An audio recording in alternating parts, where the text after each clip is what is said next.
Assalamualaikum warahmatullahi wabarakatuh. Perkenalkan, nama saya Ali Khairin Arya Dinata, NIM 80202000256, kelas 04 PT1.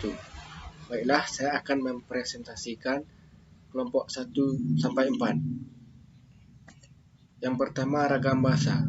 Ragam bahasa Indonesia adalah variasi bahasa menurut pemakaian yang berbeda-beda menurut topik yang dibicarakan, menurut hubungan pembicara, kawan bicara, orang yang dibicarakan, serta menurut medium pembicara.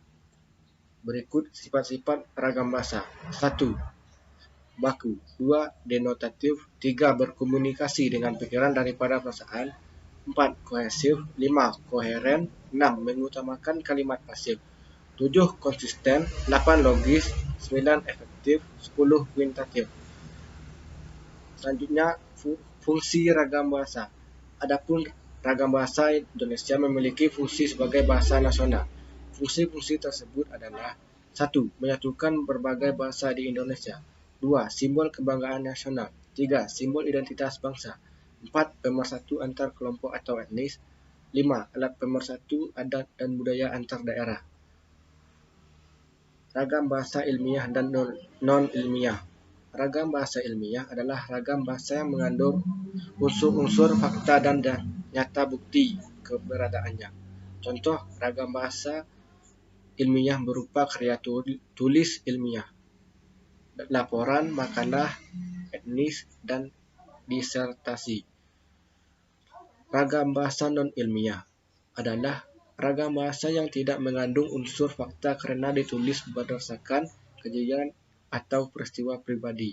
Contohnya berupa komik, anekdot, dongeng, puisi, cerpen, dan novel. Selanjutnya, diksi atau pilihan kata. Diksi atau pilihan kata yang tepat dan selaras dalam penggunaannya untuk mengungkapkan gagasan sehingga diperoleh efek tertentu seperti yang diharapkan. Fungsi diksi. 1. Melambangkan gagasan yang diekspresikan secara verbal. 2. Membentuk gaya ekspresi gagasan yang tepat. 3. Menciptakan komunikasi yang baik dan benar. 4. Mencegah perbedaan penafsiran. 5. Mencegah salah pahaman. 6. Mengefektifkan pencapaian target komunikasi. Jenis makna kata. 1. Makna denotatif atau makna sebenarnya. 2. Makna konotatif atau bukan makna sebenarnya. Relasi makna. 1. Sinonim persamaan makna. 2. Antonim berlawanan makna. 3. Polisemi memiliki banyak makna. 4. Homograf tulisan yang sama tetapi memiliki arti dan bunyi yang berbeda. 5. Homofon bunyi yang sama tetapi berbeda ejaan dan makna. 6. Homonim ejaan dan bunyi yang sama namun berbeda makna. 7. Hiponim makna yang tercangkup di dalam kata lainnya. 8. Hipernim perubahan makna. Faktor penyebab perubahan makna yaitu: 1. Kebahasaan. 2. Kesejarahan. 3. Kesosialan. 4. Kejiwaan. 5. Bahasa asing. Dan 6. Kata baru. Jenis-jenis perubahan makna. 1. Generalisasi. 2. Spesialisasi. 3. Sinestesia. 4. Ameliorasi. 5. Peyorasi. 6. Asosiasi. Selanjutnya, idiom dan ungkapan idiomatik. Idiom adalah serangkaian kata yang artinya tidak bisa diartikan secara harafiah, namun mewakilkan ekspresi tertentu yang tersirat di dalamnya. Contohnya, gulung tikar sama dengan bangkrut, angkat kaki sama dengan pergi, dan naik hitam sama dengan marah. Ungkapan idiomatik adalah konstruksi yang khas pada suatu bahasa yang salah satu unsurnya tidak dapat dihilangkan atau diganti. Contohnya, polisi bertemu dengan maling. Selanjutnya, kalimat. Kalimat adalah suatu bahasa berupa kata atau rangkaian kata yang dapat berdiri sendiri dan menyatakan makna yang lengkap. Unsur kalimat. 1. Subjek. 2. Predikat. 3. Objek. 4. Pelengkap. 5. Keterangan. Inti kalimat. Inti kalimat adalah Kepingan dari elemen yang utama dan penting dalam sebuah kalimat yang terdiri atas SPOK. Contohnya, pada hari Senin, Budi datang ke kantor untuk bekerja. Inti dari kalimat tersebut adalah Budi datang. Selanjutnya, pola kalimat. 1. Kalimat dasar berpola SP. 2. Kalimat dasar berpola SPO. 3. Kalimat dasar berpola SPPL. 4. Kalimat dasar berpola SPK. 5. Kalimat dasar berpola SPOL. 6. Kalimat dasar berpola SPOK. 7. Kalimat dasar berpola SPPLK. 8. Kalimat dasar berpola SPOPLK. Jenis-jenis kalimat. 1. Berdasarkan bentuk. A. Kalimat tunggal. Contoh, orang itu kami. Orang itu guru kami. B. Kalimat majemuk. 1. Kalimat majemuk setara. 2. Kalimat majemuk bertingkat. 2. Berdasarkan isi. A. Kalimat berita. Dalam kurung deklaratif.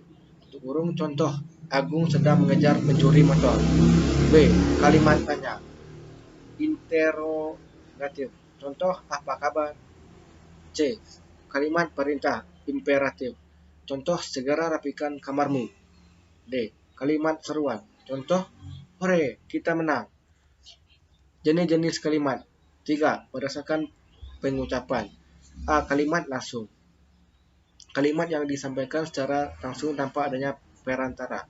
B. Kalimat tidak langsung. Kalimat yang menceritakan kembali ucapan yang pernah dikatakan. 4. Berdasarkan fungsi subjeknya. A. Kalimat aktif. Contoh, Maria membeli buah-buahan. B. Kalimat pasif.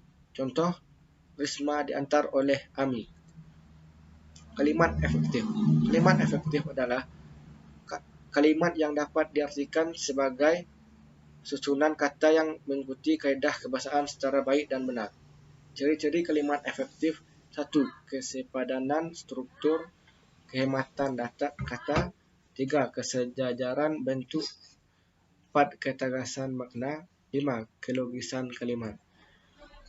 Selanjutnya, paragraf. Paragraf adalah seperangkat atau sekelompok kalimat yang tersusun dari suatu kalimat pokok dan beberapa kalimat penjelas. Ciri-ciri paragraf. 1. Kalimat awalnya terletak agak ke dalam 5 ketukan spasi atau untuk jenis karangan yang biasa. 2. Memakai pikiran utama yang dinyatakan dalam kalimat topik. 3. Memakai sebuah kalimat topik dan juga selebihnya. 4. Memakai penjelas yang dinyatakan kalimat penjelas. Contohnya, kriteria paragraf. 1. Hanya boleh mengandung satu gagasan. 2. Terpenuhi semua unsur seperti gagasan utama, kalimat utama, dan kalimat penjelas. 3. Gagasan utama pada paragraf saling mendukung. 4. Panjang paragraf dalam tulisan tidak sama. Selanjutnya, jenis pengembangan paragraf. 1. Pola klimaks atau anti klimaks. 2. Pola kausalitas. 3. Pola sudut pandang. 4. Pola definisi luas. 5. Pola pertentangan. 6. Pola perbandingan. 7. Pola generalitas. 8. Pola klasifikasi. 9. Pola analogi. 10. Pola contoh. Jadi jenis paragraf berdasarkan letak kalimat utama. 1. Kalimat induktif. 2. Paragraf deduktif. 3. Paragraf campuran. Jenis paragraf berdasarkan tujuan penulisan. 1. Paragraf narasi menceritakan tentang sebuah kejadian yang memiliki latar, tokoh, alur, dan konflik. 2. Paragraf deskripsi mendeskripsikan suatu benda atau objek. 3. Paragraf persuasi mengajak setiap pembaca atau bersifat mempengaruhi. 4. Paragraf argumentasi menyampaikan suatu pendapat. 5. Paragraf eksposisi ide pikiran yang dapat menambah pengetahuan wawasan setiap pembacanya. Sekian presentasi dari saya. Apabila terdapat kesalahan mohon dimaafkan. Saya tutup dengan wassalamualaikum warahmatullahi wabarakatuh.